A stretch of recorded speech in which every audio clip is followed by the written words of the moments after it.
Ô pessoal, tudo bem? Tudo tranquilo? Tudo bem? Esperamos que sim, né? Vamos se cuidar aí, vamos em frente aí. Continuamos a falar das migrações. Hoje vamos falar um pouquinho, vou começar a falar agora um pouquinho das migrações dos imigrantes no Brasil e vou começar depois a falar de migrações dentro do Brasil internas, né? Vamos lá então. Século XIX e XX. Você sabe quando é que começou o século XIX e o século XX? Aí eu sempre gosto de perguntar para os alunos porque nunca sabem. Vou responder então, o século XIX começou em 1801 e o século XX começou em 1901, tá? Por que eles migraram para o Brasil nesse momento? Isso foi lá em torno de 1870, nesse período aí mais ou menos, tá? Começaram as primeiras imigrantes para o Brasil, especialmente italianos e alemães, né? Foram os primeiros, depois vieram outros, depois veio japoneses, enfim, sírios, libaneses. Aí o Brasil é bem diversificado nesse aspecto, mas os que vieram, os japoneses, tem grande número no Brasil também, a colônia japonesa do Brasil também é muito grande. Mas os primeiros que vieram para cá foram os italianos e os alemães. Por que eles vieram?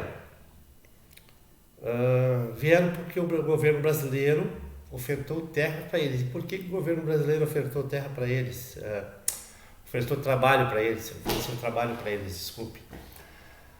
Porque naquela ocasião, 1870 em diante, já havia uma discussão muito grande sobre a questão da escravatura no Brasil, né? E há muita controvérsia em relação a isso, porque dizem, inclusive, muitos afirmam que manter os escravos era mais caro que contratar, chamar os imigrantes, né, para trabalhar aqui. Há quem sustenta essa tese até hoje, inclusive, né? Que talvez seja por isso que ter substituído, acabado com a escravatura no Brasil, foi por uma questão econômica também, dos fazendeiros também não tinham mais interesse. Alguns defendem essa tese, né?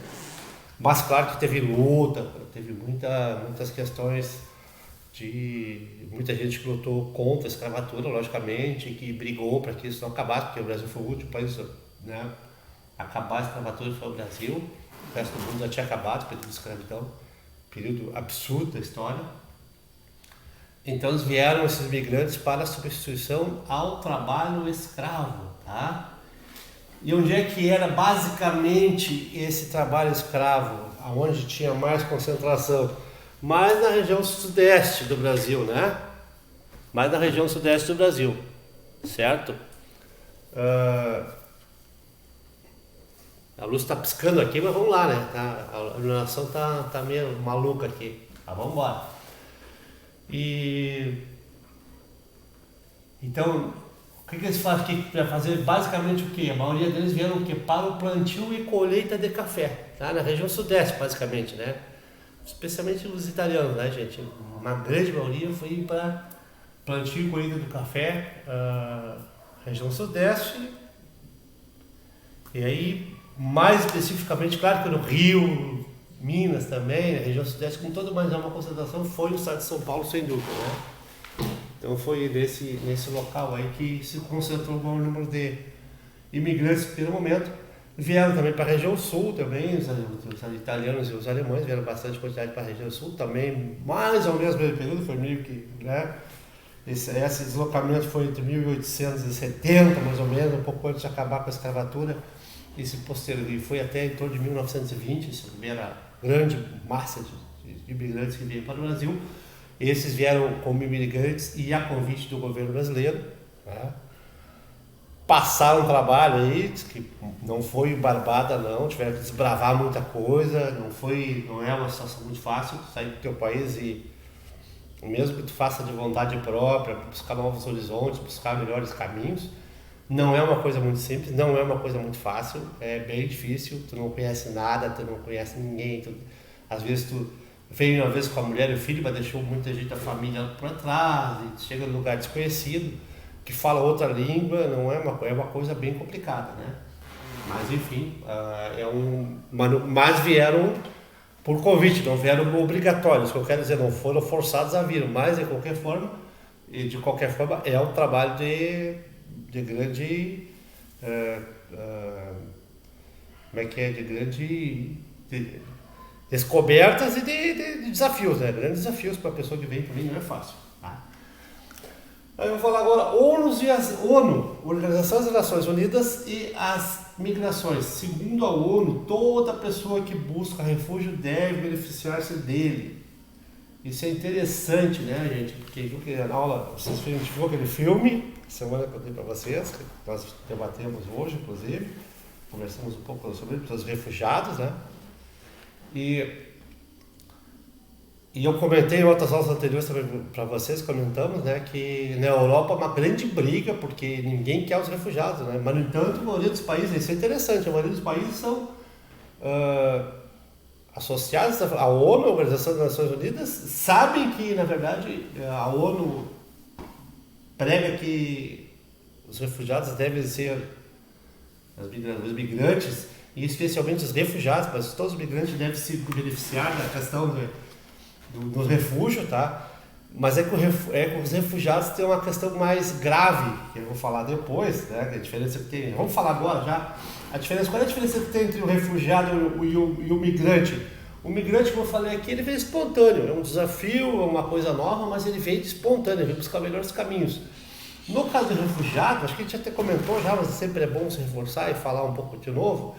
O refugiado é aquele que vem fugindo. Ele vem buscar refúgio mesmo, ele vem buscando o desespero, está no desespero. A situação dele é precária, ele está sendo perseguido por religião, por questão política, né? E ele está numa situação muito difícil. Então, esse caso é considerado um refugiado. Pode ser religioso, pode ser político, né? No caso, ele vai pedir asilo em outro país, ele procura outro espaço a fim de preservar a própria vida dele, né?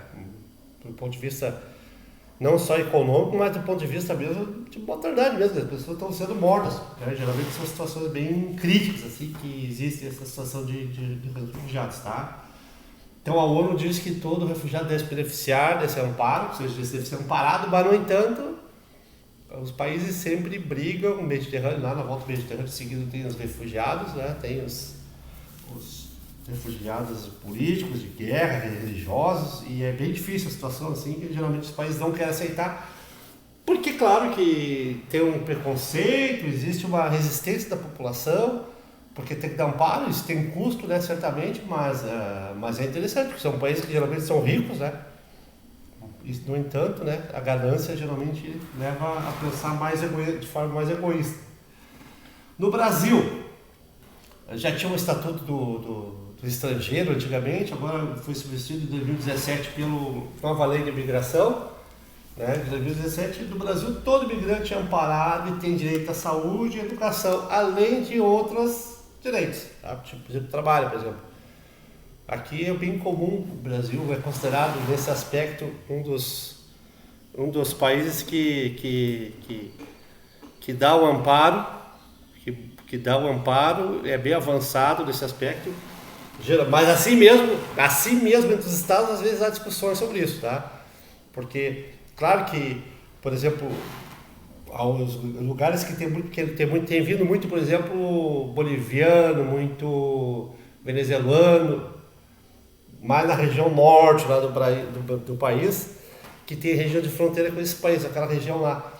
E claro que lá o pessoal não quer, claro que sente o primeiro impacto, assim, então normalmente os estados lá são mais resistentes, assim, mas o Brasil como político ele é tido como referência a nível mundial, porque o Brasil, embora todas as dificuldades dele, tem ampara bem, busca dar apoio, busca encaminhar para trabalho, para escola, para questão de saúde, sempre é bem, tem um bom conceito, assim, digamos assim, em relação a esse aspecto a nível mundial, assim. O Brasil é reconhecido, inclusive, em todo o mundo, né, por todas essas questões, já historicamente, ele tem um reconhecimento muito bom da questão de direitos humanos, né, porque isso aqui faz parte da questão, essas questões de migrações aqui, do amparar o estrangeiro, é uma questão de direitos humanos, né, gente? Isso aqui está no Estatuto de Direitos Humanos da ONU, por exemplo, e essa questão das migrações aqui, né? Ou seja, é a questão de tratar a pessoa com dignidade, é a questão de tratar a pessoa com direitos mínimos da sobrevivência, a uma vida digna, né? Ter direito a não sofrer perseguições, ter direito ao trabalho, ter direito à saúde, à moradia. Claro que é uma coisa que é complexa, bem difícil, não é uma coisa muito simples, mas enfim, são situações que se vive no mundo e normalmente, muitas vezes, tá? A maioria dos países que tem um pouco mais de condições, muitas vezes não aceitam muito isso, né? É um grande problema mundial, tá? Um grande problema mundial porque tem muitos países, muitas regiões do mundo que tem muitas guerras étnicas, muitas guerras religiosas, perseguições políticas. E a maioria das vezes as pessoas, populações civis, que a gente chama, que não estão envolvidas diretamente na guerra, sofrem muito com isso, né? Porque você sabe que na guerra, isso eu costumo dizer que na guerra ninguém ganha, todo mundo perde, né? Todo mundo perde na guerra, não existe vencedor. Guerra vencedora não existe, porque sempre tem morte, sempre tem desgraça, sempre tem destruição.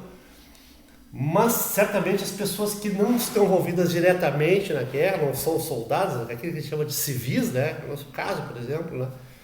Os civis que são afetados, certamente, eles sofrem muito mais, né? Sofrem muito mais porque acabam sofrendo consequências da guerra, que não tem alimentação, né? Aí falta alimentação, mesmo que não estão sendo perseguidos, faltam alimentos, falta comida, falta água, falta luz, falta energia, falta equipamentos no hospital, não tem direito a atendimento.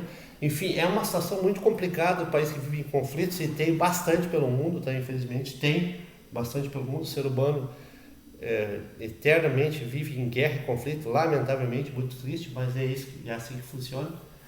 Então acontece essas situações bem tristes aí por esses locais aí, tá?